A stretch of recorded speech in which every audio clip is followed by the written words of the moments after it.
ரத்தத்தின் ரத்தங்களான உடன்பிறப்புகளை உயிராக நேசித்தவர்.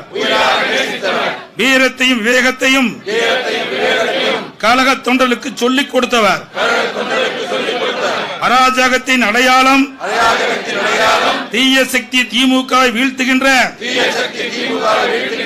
தெய்வ சக்தியாய் புரட்சி தலைவர் எம்ஜிஆர் திகழ்ந்தார்.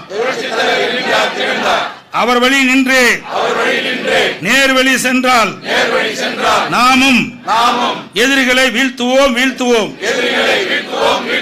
துரோகிகளை வீழ்த்துவோம் வீழ்த்துவோம் என்று உளமாற உறுதியேற்கின்றோம் உளமாற உறுதியேற்கின்றோம். ஆறுகள் வெற்றி போனாலும் வற்றாத ஜீவநிதியாய் வாழ்ந்து கொண்டிருக்கும் புரட்சி தலைவர் எம்ஜிஆர் அவர்களின் பெரும்புகழ்